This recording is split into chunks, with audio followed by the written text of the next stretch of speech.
देखिए जो है आपको जो है जल अपघटन के आधार पर जो है सैकेराइड को जो है 3 भागों में जो है विभाजित किया गया है। ठीक है, मोनोसैकेराइड, ठीक है, दूसरा का जो है ऑलिगोसैकेराइड, तीसरा का जो है आपका होता है पॉलीसैकेराइड। ठीक है, तो 3 सैकेराइड है। दूसरे सैकेराइड के बारे में हम जो है आपको बता रहे हैं कि ऑलिगो जो है सैकेराइड क्या होता है। ठीक है, पहले में जो है मोनोसैकेराइड में हमने बता दिया कि जो मोनोसैकेराइड को जो है सरल शर्करा भी जो है कहा जाता है। इसमें जो है जल अपघटन जो है नहीं होता है। ठीक है, इसका समान सूत्र जो है आपका CH2O जो है Y होता है। मोनोसैकेराइड का जो है ये सूत्र है। फिर इसमें जो है 2 प्रकार का जो मोनोसैकेराइड होता है, एक एल्डोस प्रकार का होता है, एक आपका जो कीटोस प्रकार का होता है। फिर हमने बता दिया कि एल्डोस प्रकार के अगर मोनोसैकेराइड का नाम लेंगे उसमें हाइड्रॉक्सी समूह के साथ साथ जो है आपका जो है एल्डिहाइड समूह पाया जाता है। अगर जो है कीटोस प्रकार का अगर ले रहे हैं तो उसमें जो है आपका जो हाइड्रॉक्सी समूह के साथ साथ जो है आपको कीटोन जो है समूह उपस्थित होता है।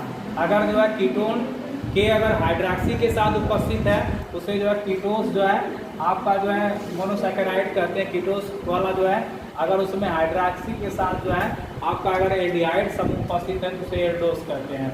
उसके बाद आपकी नेक्स्ट जो शर्करा होती है दूसरी जो है ऑलिगो जो है सैकेराइड होती है। ठीक है, फिर आज इसमें जो ऑलिगोसैकेराइड में जो है 3 प्रकार की जो सैकेराइड पढ़ेंगे, डाइसैकेराइड, ट्राइसैकेराइड और जो है टेट्रासैकेराइड। फिर इसका विभाग होगा, मतलब कि आपको सैकेराइड 3 प्रकार की होगी। मोनोसैकेराइड, ठीक है, आपका जो है ऑलिगोसैकेराइड, आपका पॉलीसैकेराइड। फिर इसमें ऑलिगोसैकेराइड पढ़ेंगे, उसमें आपको डाई के साथ यूज होगा, फिर ट्राई के साथ यूज होगा, फिर लास्ट में जो है टेट्रा के साथ जो है सब उसकी जो है आपकी सैकेराइड लग जाएगी। ठीक है, तो डाइसैकेराइड पढ़ेंगे। ठीक है, सब में सैकेराइड को इस वर्ड को जो है इसके लास्ट में लाकर ऐड कर देंगे तीनों के। ठीक है, तब हम बताते हैं आपको कि ऑलिगो जो है सैकेराइड जो है क्या होती है। ठीक है, कि वे कार्बोहाइड्रेट, ठीक है, वे कार्बोहाइड्रेट जो जल अपघटन पर मोनोसैकेराइड के 2 से 10 अणु, ठीक है, 2 से जो है आपके 2 से 10 अणु देते हैं। ठीक है, ऐसे कार्बोहाइड्रेट जो जल अपघटन पर 2 से जो है 10 अणु मोनोसैकेराइड उत्पन्न करते हैं, ऑलिगोसैकेराइड कहते हैं। ठीक है, तो उसमें देखेंगे कितना अणु प्राप्त हो रहा है। यहाँ पे आप देख सकते हैं कितना अणु प्राप्त हो रहा है, 2। जितने भी हमने तीनों एग्जाम्पल आपको दिखाया है, तीनों एग्जाम्पल में जो है आपके 2 अणु प्राप्त हो रहे हैं। उसमें अणु जो है प्राप्त होने की जो संख्या होगी वह आपकी 2 से कितना होगी जो है 10। अगर 2 से 10 अणु अगर प्राप्त हो रहे हैं मोनोसैकेराइड के तो वह कहलाएगी आपकी जो है दूसरी शर्करा जो है ऑलिगो जो है सैकेराइड। ठीक है, कि वे कार्बोहाइड्रेट और ये जितने भी तीनों प्रकार की शर्करा है यह जल में आपके अपघटन के आधार पर उसको वर्गीकृत किया जा रहा है। कार्बोहाइड्रेट को जल अपघटन के आधार पर उसको विभाजित किया जा रहा है कि वे कार्बोहाइड्रेट ऑलिगोसैकेराइड दूसरी शर्करा की जो है क्या डिफिनेशन हो जाएगी कि वे कार्बोहाइड्रेट जो जल अपघटन पर मोनोसैकेराइड के 2 से 10 अणु उत्पन्न करते हैं, ऑलिगोसैकेराइड करते हैं। तो ऑलिगो का मतलब होता है कि 2 से उसमें संख्या कहाँ तक लेना है 10 तक। उसमें अणुओं की जो संख्या है वह 2 से लेकर जो है 10 तक लेना है। उसमें मोनोसैकेराइड के कितने अणु उत्पन्न होंगे तो 2 से लेकर जो है आपके 10 अणु उसमें जो है उत्पन्न होंगे। ठीक है, तो 2 से आपके 10 अणु उत्पन्न होंगे। तो वे कार्बोहाइड्रेट जो जल अपघटन पर, ठीक है, वे कार्बोहाइड्रेट जो जल अपघटन पर मोनोसैकेराइड के 2 से 10 अणु जो है उत्पन्न होते हैं, ऑलिगोसैकेराइड कहते हैं। बहुत इंपॉर्टेंट है कि ऑलिगोसैकेराइड क्या होता है और उसके जो है कितने प्रकार होते हैं। तो क्वेश्चन पूछेगा तो पहले आप ऑलिगोसैकेराइड की जो है परिभाषा लिखेंगे, इसकी क्या परिभाषा है। परिभाषा को जो है लिखने के बाद फिर जो है उसके प्रकार में बताएंगे। उसके प्रकार में फिर आप 2 लगा रहेगा। अगर 2 अणु बनाएगा तो आपको डाई लगेगा। अगर 3 समान या असमान वो हम बताएंगे कब समान अणु होंगे और कब असमान अणु होंगे। अगर दोनों उसमें जो आपका जो है उत्पाद, अगर दोनों एक नाम वाला अगर उत्पाद प्राप्त हो रहा है तब वह समान अणु बनाएंगे। तो चाहे उसकी कोई भी सैकराइड होती है, ऑलिगोसैकेराइड के प्रकार में डाइसैकेराइड हो या ट्राइसैकेराइड हो या फिर टेट्रासैकेराइड हो, उसमें से कोई अगर सैकेराइड बन रही है उसमें अगर दोनों नाम समान होगा, जैसे यहाँ से देखिए 3 एग्जाम्पल हमने लिखा है जिसमें सभी में जो है 2-2 अणु आपके जो है प्राप्त हो रहे हैं। ठीक है, तो हमने बताया कि मोनोसैकेराइड के ऑलिगोसैकेराइड में कितने अणु प्राप्त होंगे, तो 2 से लेकर जो है 10 अणु तक जो है प्राप्त हो सकते हैं। उसमें समान देखेंगे कब समान अणु प्राप्त हो रहे हैं, 2 या 2 आपके असमान। तो यहाँ पे देखिए दोनों में जो है, यहाँ पर जो है हम माल्टोस को जो है जल के साथ अभिक्रिया करा रहे हैं, इसका जल अपघटन हो रहा है।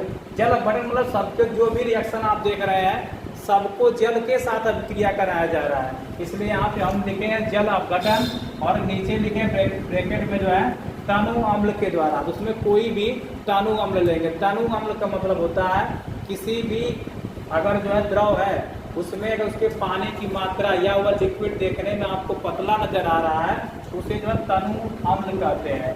अगर वह गाढ़ा है तो उसके लिए सांद्र इस्तेमाल किया जाएगा, तो वहाँ पे तब सांद्र जो है एसिड इस्तेमाल किया जाएगा। ठीक है, तो वह तनु जो है अम्ल यहाँ पे लिखा गया है।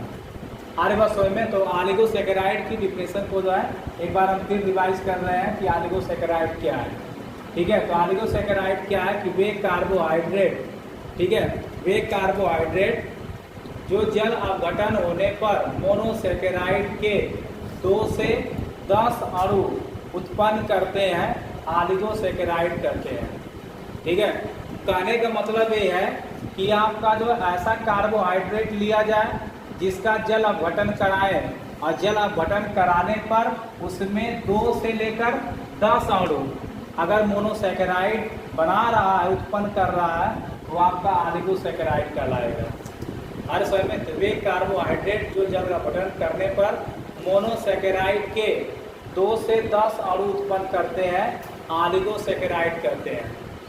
हर समय में तो वह ऑलिगोसैकेराइड होगी। तो ऑलिगो का मतलब 2 से लेकर 10 आपके जो है मोनोसैकेराइड के अणु उत्पन्न होंगे। ठीक है, तो इसमें आपका ये डिफिनेशन आएगी कि आपके वे कार्बोहाइड्रेट जो जल अपघटन पर आपके मोनोसैकेराइड के 2 से 10 अणु उत्पन्न करते हैं, आपके ऑलिगोसैकेराइड करते हैं। ठीक है, फिर आगे जो है ऑलिगोसैकेराइड को जो होती है वह आपकी 3 प्रकार की होती है। ठीक है, तो आप इसमें डेफिनेशन को जो लिख लेंगे क्या है, तो 2 से लेकर अगर मोनोसैकेराइड के 2 से 10 अगर अणु प्राप्त हो रहे हैं तो आपकी ऑलिगोसैकेराइड होगी। तो ऑलिगोसैकेराइड को कितने भागों में जो है विभाजित किया जाता है, तो ये सैकेराइड 3 भाग में बनी मोनोसैकेराइड है, ऑलिगोसैकेराइड और पॉलीसैकेराइड। फिर ऑलिगोसैकेराइड के भी जो है 3 भाग होते हैं। तो पहला जो है डाई जो है आपका जो है सैकेराइड, सब में सैकेराइड लगा देंगे। सैकेराइड का मतलब होता है शुगर, शर्करा। ठीक है, सैकेराइड ग्रीक भाषा का शब्द है जिसका अर्थ क्या होता है शुगर, या जो है हिंदी में जो है उसे जो शर्करा कहते हैं। तो डाई लग जाएगा, सब में सैकेराइड जोड़ देंगे। तो ऑलिगोसैकेराइड जो होती है वो आपकी 3 प्रकार की होती है। ठीक है, उसमें डाई जो है सैकेराइड लग जाएगा। ठीक है, दूसरा फिर हो जाएगा ट्राई जो है सैकेराइड। ठीक है, आपका तीसरा हो जाएगा टेट्रा जो है सैकेराइड, सब में जो है जुड़ जाएगा। ठीक है, तो आप जो है डाइसैकेराइड की जो है परिभाषा बताते हैं कि डाइसैकेराइड क्या होती है। ठीक है, तो आप देखिए डाइसैकेराइड का जो है एग्जाम्पल जो है यहाँ से हम दे सकते हैं। ठीक है, जो हमने 3 एग्जाम्पल लिखा हुआ है, ये तीनों एग्जाम्पल जो है आपके जो डाइसैकेराइड का है कि किसको मिलाएंगे तो क्या बनेगा। तो इसमें कम से कम कितने अणु मोनोसैकेराइड के बनने चाहिए, तो कम से कम 2 अणु बनने चाहिए। तो यहाँ पे देखिए एक अणु ग्लूकोज बन रहा है, एक फ्रक्टोज। अगर जो है सुक्रोज मतलब चीनी को अगर पानी के साथ मिलाएंगे, जल अपघटन कराएंगे, किसकी उपस्थिति में जो है तनु अम्ल, तो उसमें तनु अम्ल जो है आपका सल्फ्यूरिक अम्ल भी ले सकते हैं, H2SO4। खास करके जो है तनु अम्ल की जगह जो है आपका सल्फ्यूरिक अम्ल जो है प्रयोग किया जाता है। तो चीनी को क्या करेंगे, पानी में मिलाएंगे। पानी में मिलाने के पश्चात उसमें जो है आपका जो है H2SO4 सल्फ्यूरिक अम्ल को मिलाएंगे तो क्या बनेगा, आपका ग्लूकोज बनेगा और साथ में फ्रक्टोज। तो कितने अणु बन रहे हैं मोनोसैकेराइड के, तो मोनोसैकेराइड के जो है यहाँ पर 2 अणु बन रहे हैं। ठीक है, तो मोनोसैकेराइड का हमने सूत्र बता दिया है, उसका सूत्र जो है CH2O जो है और बाहर ऐसे लिखते हैं Y होता है। ठीक है, तो उसी पे सेट करेंगे इसको जो है। तो ये भी जितने भी शर्करा होती है, ग्लूकोज, फ्रक्टोज, लैक्टोज, सब जो है मोनोसैकेराइड जो है शर्करा होती है। ठीक है, तो ये सब मोनोसैकेराइड है जिसमें ओस लग जाएगा लास्ट में आकर। हमने बताया जिसमें लास्ट में आकर ओस लग जाएगा, चाहे वह कीटोस हो चाहे वह एल्डोस हो, अगर किसी शर्करा के लास्ट में ओस जुड़ रहा है तो वो आपका मोनोसैकेराइड है, बिना सोचे समझे। उसमें आपको दिमाग नहीं लगाना कि हाँ कौन सा शर्करा यहाँ पर क्या सैकेराइड बन रहा है। ये यहाँ पर जितना भी यहाँ पे देखिए कोई भी एग्जाम्पल ऐसा नहीं है जिसमें ओस नहीं लगा है। अगर उसके लास्ट में जो है ओस अगर लग रहा है तो वह समझ लीजिए आपका मोनोसैकेराइड शर्करा है। ठीक है, तो देखिए यहाँ पे ग्लूकोज में ओस लगा है, फ्रक्टोज में लगा है, आपको गैलेक्टोज में लगा है। तो ओस लगा है तो ओस ये प्रदर्शित कर रहा है कि यह मोनोसैकेराइड शर्करा है। हर सोए में तो कोई ऐसा आप कार्बोहाइड्रेट लें जिसको पानी के साथ उसको मिलाए और मिलाने के पश्चात वह आपको जो मोनोसैकेराइड का अणु दे, और वहाँ पे मोनोसैकेराइड का जो है कितना अणु प्राप्त होना चाहिए, तो 2 से जो है 10 अणु। ठीक है, तो मोनोसैकेराइड के 2 से 10 अगर अणु प्राप्त हो रहे हैं तो वह आपकी जो है ऑलिगोसैकेराइड है। तो ऑलिगोसैकेराइड के एग्जाम्पल में आप देखेंगे क्या बन रहा है, उसमें ओस वाला कुछ बन रहा है कि नहीं। अगर ओस वाला बन रहा है तो आपका ऑलिगोसैकेराइड होगा। अरे बस में तो ऑलिगोसैकेराइड की डिफिनेशन जो है लास्ट बार रिपीट कर रहे हैं कि ऑलिगोसैकेराइड जो है क्या है, कि वे कार्बोहाइड्रेट जिनका जल अपघटन करने पर मोनोसैकेराइड, सब ओस लगा रहेगा तो मोनोसैकेराइड होगा। तो मोनोसैकेराइड के 2 से 10 अणु उत्पन्न करते हैं, ऑलिगोसैकेराइड कहते हैं। तो वह आपकी ऑलिगोसैकेराइड होगी।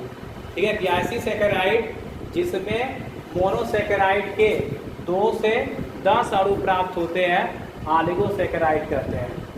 ठीक है, तो कोई ऐसी सैकेराइड हो, ऐसा शुगर हो जिसमें क्या हो 2 अणु से लेकर आपके जो है मोनोसैकेराइड का अगर 10 अणु प्राप्त हो रहा है तो वह आपकी ऑलिगोसैकेराइड होती है।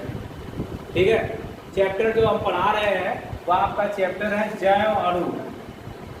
ठीक है, जैव अणु जो है, ठीक है, जैव अणु में जो है आपका ऐसा अणु जो जीवों में पाया जाता है उसे जो है जैव अणु कहते हैं।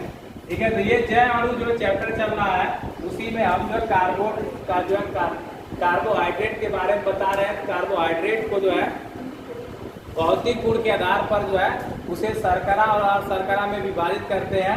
फिर उसके जल अपघटन के आधार पर जो है उसे जो है 3 प्रकार के जो है भागों में विभाजित करते हैं, मोनोसैकेराइड, ऑलिगोसैकेराइड और पॉलीसैकेराइड। उसमें जो है हम आपको ऑलिगोसैकेराइड के बारे में जो है बता रहे हैं कि ऑलिगोसैकेराइड क्या होती है। तो वे कार्बोहाइड्रेट जिनका जल अपघटन जो है करने पर आपके मोनोसैकेराइड के 2 से 10 अणु उत्पन्न करते हैं, ऑलिगोसैकेराइड करते हैं। फिर आपको बताएंगे इसमें कि जो है डाइसैकेराइड क्या होती है, ट्राइसैकेराइड क्या होती है, और आपको लास्ट में जो है टेट्रा जो है सैकेराइड क्या होती है। ठीक है, तो जो है तीनों सैकेराइड के बारे में बताया जाएगा। तो अब बताते हैं आपको जो है डाइसैकेराइड की क्या परिभाषा होती है। कि ऑलिगोसैकेराइड के 3 भाग होते हैं, डाई, पहला जो है डाइसैकेराइड, दूसरा ट्राई, तीसरा जो है टेट्रा जो है सैकेराइड। ठीक है, तो डाइसैकेराइड के बारे में बताते हैं। ठीक है, तो वे कार्बोहाइड्रेट जिनका जल अपघटन करने पर 2 या जो है 2 समान या जो है असमान अणु प्राप्त करते हैं, आपके डाइसैकेराइड कहलाते हैं। डाई का मतलब होता है 2, ट्राई का मतलब होता है 3, टेट्रा का मतलब होता है 4। तो आप देखेंगे उसमें कितने अणु प्राप्त हो रहे हैं। तो डाई लगेगा तो 2 समान अणु भी प्राप्त होगा या फिर असमान। अगर टेट्रा लग जाएगा उसमें 3 समान होंगे या 3 असमान अणु प्राप्त होंगे। हर विषय में तो ये जितने भी एग्जाम्पल है ये सब डाई में काम करेंगे। ठीक है, ये डाइसैकेराइड के लिए जो है कार्य करेंगे। क्योंकि उसमें दो समान भी है और दो क्या है, असमान भी है। ठीक है, वे कार्बोहाइड्रेट जिनका जल अपघटन करने पर दो समान अणु या जो है असमान अणु प्राप्त होते हैं, आपके डाइसैकेराइड कहते हैं। ठीक है, तो ऐसा कार्बोहाइड्रेट हो जिनका जल अपघटन कराया जाए, उसमें दो आपके समान अणु प्राप्त हो या असमान अणु प्राप्त हो, उनको क्या कहते हैं, डाइसैकेराइड कहते हैं। आ रही बात समझ में? तो ये जो है आपके डाइसैकेराइड के जो है सब एग्जाम्पल। तो एग्जाम्पल आपका है ऑलिगोसैकेराइड में है, लेकिन किस सैकेराइड का है? ठीक है, तो ऑलिगोसैकेराइड में जो है आपके जो है पहला प्रकार जो है डाइसैकेराइड में है। ठीक है, तो सब एग्जाम्पल जो है आपके डाइसैकेराइड में आएगा।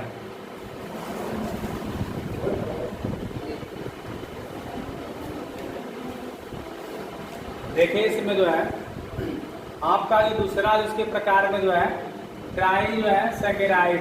ठीक है, उसमें ट्राई सैकेराइड क्या होता है?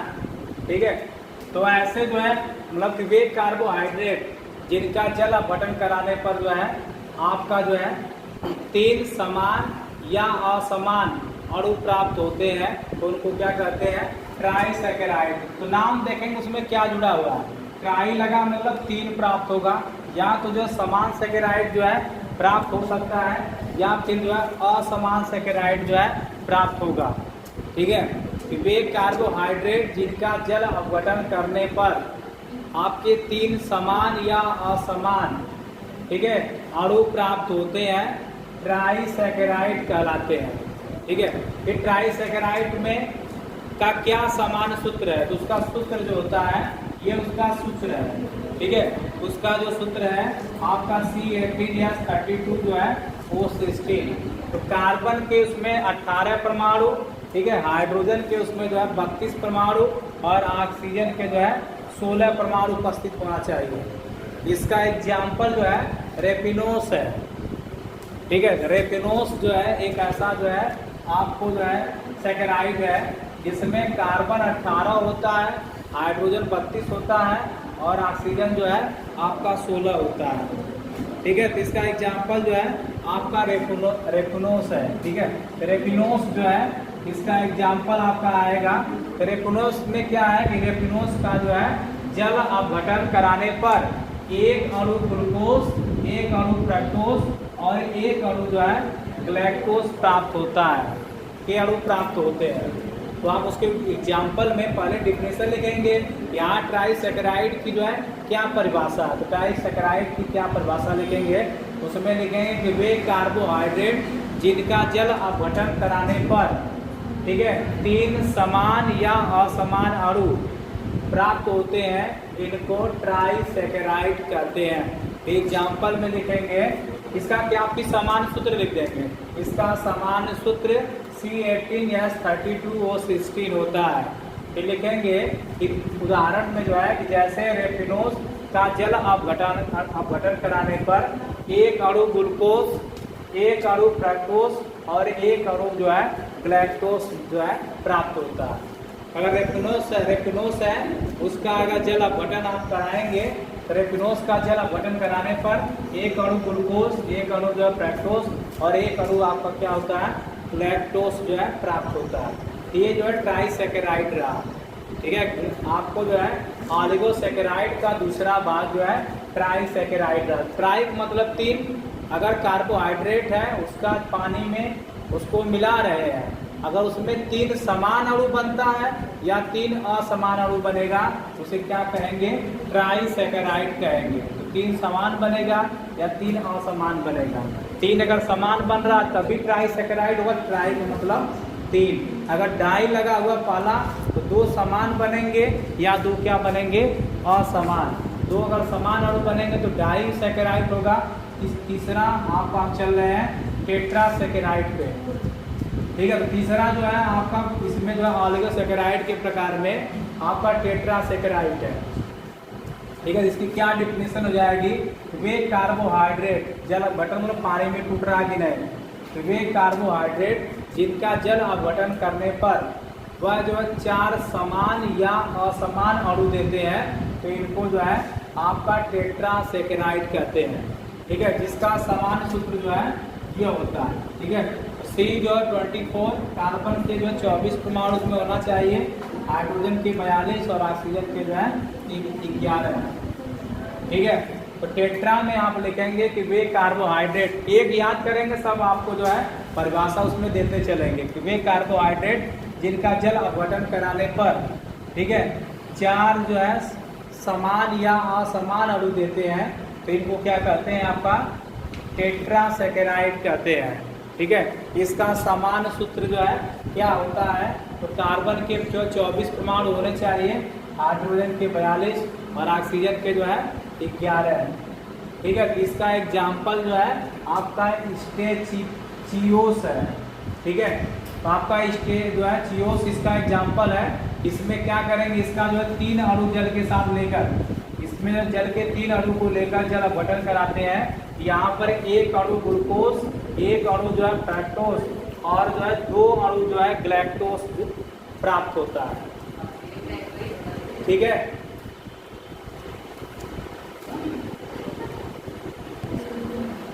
ठीक है, तो देखिए यहाँ पे जो है टेट्रा जो है सेकेराइड में इसका जो समान सूत्र जो है सी जो है आपका 24, यस जो है 42 और ऑक्सीजन जो है आपका जो है 21 होना चाहिए। तो यहाँ पे जो है 21 कर देंगे।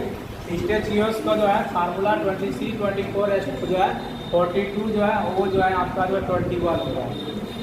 ठीक है, इसमें जो है यह आपको जो फार्मूला जो है प्राप्त होगा। ठीक है, तो टेट्रा जो है आपके सेकेराइड में, तो टेट्रासेकेराइड में जो है आपका जो है 4 अणु जो है समान या असमान अणु प्राप्त होंगे। वे कार्बोहाइड्रेट जिनका जल अपघटन करने पर, ठीक है, 4 जो है आपके जो है समान, ठीक है, यहाँ पे देखिए 1 अणु, 2 अणु और 2 इसमें, तो 4 अणु इसमें प्राप्त हो रहे हैं। तो 4 जो समान अणु प्राप्त होंगे या असमान अणु प्राप्त होंगे, वे कार्बोहाइड्रेट जिनका जल अपघटन करने पर 4 समान या असमान अणु जो है प्राप्त होते थे। 1 अणु यहाँ पे ग्लूकोज मिल रहा है, 1 अणु फ्रक्टोज और 2 अणु जो है ग्लैक्टोज। तो स्टेचियोस जो है उसका जल के साथ अपघटन करा रहे हैं, तो वहाँ पे जो है 4 असमान अणु इसमें प्राप्त हो रहा है। ठीक है, तो टेट्रा जो है आपका सेकेराइड यही है। ठीक है, तो टेट्रासेकेराइड में आपका कि वे कार्बोहाइड्रेट जिनका जल अपघटन करने पर 4 समान या असमान अणु प्राप्त होते हैं, इनको जो है टेट्रासेकेराइड जो है कहते हैं। तो एग्जाम्पल आप लिख सकते, इसका समान सूत्र जो है कार्बन 24 परमाणु होना चाहिए, हाइड्रोजन का 42 और ऑक्सीजन का 21। ट्राई में अगर आएगा जो है, ठीक है, ट्राई का सी कार्बन जो है कार्बन के 18, हाइड्रोजन के 32 और ऑक्सीजन के जो है 16। अगर जो है डाई आएगा, ठीक है, तो वहाँ पे कार्बन के 12 जो है और हाइड्रोजन के जो 22 और ऑक्सीजन के जो है 11 है। ये जो है आपके जो है डाई में आएगा। तो डाई में जो है इसका समान जो सूत्र जो होगा वह आपका ये होगा। ठीक है, चीनी का सूत्र वही होगा, जो चीनी का समान सूत्र होता है वह आपके लिए डाई के लिए कार्य करेगा। ठीक है, तो डाई का समान सूत्र जो है C12H22 जो है O11, ये चीनी का सूत्र होता है, ये इसका समान सूत्र आएगा। ठीक है, तो समान सूत्र ये आएगा। फिर ऑलिगोसेकेराइड क्या है, वे कार्बोहाइड्रेट जिनका जल अपघटन कराने पर जो है मोनोसेकेराइड के 2 से 10 अणु अगर प्राप्त हो रहे हैं, तो आपका ऑलिगोसेकेराइड होगा। फिर ऑलिगोसेकेराइड से पहले आपके जो है आपको मोनोसेकेराइड